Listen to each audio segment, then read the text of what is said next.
गांव वासिया की एक खास बात थी। दिन में ये बिल्कुल शांत और साधारण लगता था, पर जैसे ही सूरज ढलता पूरा गांव किसी अदृश्य डर से कांपने लगता।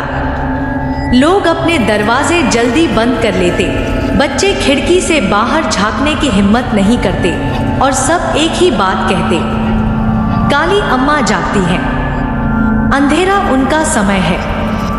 गांव के बाहर एक पुराना टूटता हुआ मंदिर था।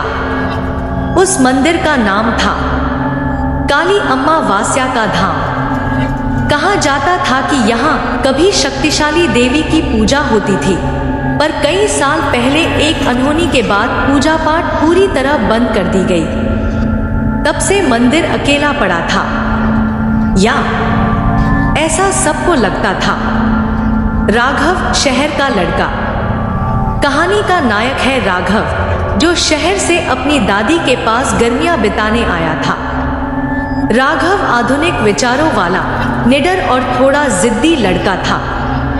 दादी उसे बार बार कहती, बेटा अंधेरे के बाद मंदिर के पास मत जाना, वहां कुछ अच्छा नहीं है। पर राघव हंसकर कह देता, दादी आजकल भूत प्रेत थोड़ी होते हैं। लेकिन गांव वाले कुछ और ही कहते थे। उनके अनुसार हर अमावस्या को कोई ना कोई गायब हो जाता था और हर बार मंदिर की दीवार पर एक नई तस्वीर उभर आती थी। अमावस्या की रात। उस रात आकाश पर बादल छाए हुए थे। वातावरण में अजीब सन्नाटा था, ऐसा जैसे हवा भी डरकर छिप गई हो। राघव अपने दोस्तों के साथ बैठा हुआ मजाक कर रहा था, पर तभी किसी ने बातों में मंदिर का नाम ले लिया। राघव ने बिना सोचे कह दिया, आज ही जाकर देखता हूं कि इसमें कितना सच है। दोस्तों ने रोकने की कोशिश की, पर उसका जिद्दी स्वभाव उसे खींचकर मंदिर की ओर ले गया। मंदिर का पहला दृश्य अजीब खामोशी। मंदिर तक पहुंचते पहुंचते रात और भी काली लगने लगी, जैसे पूरा जंगल उसकी ओर ताक रहा हो। मंदिर का दरवाजा हवा में हिल रहा था। कुर्र कुर्र। उसकी आवाज सुनकर राघव की रीढ़ में झंझनाहट दौड़ गई, पर वह अंदर घुस गया। अंदर अंधेरा था, पर उसकी टॉर्च की रोशनी दीवारों पर पड़ते ही वह रुक गया। दीवारों पर दर्जनों चेहरों की आकृतियां बनी थी, कुछ धुंधली, कुछ साफ, कुछ मुस्कुराते हुए और कुछ ऐसे जैसे चीख रहे हों। राघव का दिल धड़कने लगा।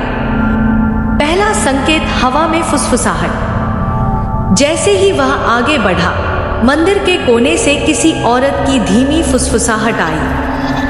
कौन आया मेरे धाम में? राघव ने तुरंत टॉर्च घुमाई, पर वहां कोई नहीं था। वह डर तो गया, पर खुद को समझाया, हवा होगी, मेरी गलती होगी। लेकिन उसके कदम खुद ब खुद भीतर की तरफ बढ़ते जा रहे थे। मूर्ति के पास पहुंचते ही उसने देखा कि मूर्ति की आंखें सीधी उस पर टिकी हुई थी, खुली हुई और चमक रही थी। मोड़ राघव की तस्वीर। अचानक मंदिर की घंटी अपने आप बजने लगी। Ton ton ton. टॉर्च की रोशनी कांपने लगी और दीवार पर एक नई तस्वीर उभरने लगी। तस्वीर राघव की थी। उसी समय किसी भारी आवाज ने मंदिर को हिला दिया। तुम लौट आए मेरे धाम में। राघव मुड़ा और पीछे एक काली परछाई हवा में तैर रही थी। चमकती लाल आंखें, लंबे काले बाल, जलता हुआ तिलक और चेहरा जो इंसानी नहीं था। वह थी काली अम्मा वासिया, देवी का श्राप, सच्चाई का खुलासा। वह धीमी गूंजती आवाज में बोली, लोगों ने मेरी पूजा बंद की, मेरे मंदिर को छोड़ दिया अब हर अमावस्या को मैं एक आत्मा बुलाती हूँ अपने धाम को पूरा करने के लिए। राघव के पैर जमीन से चिपक गए। वह चिल्लाना चाहता था पर आवाज नहीं निकल रही थी।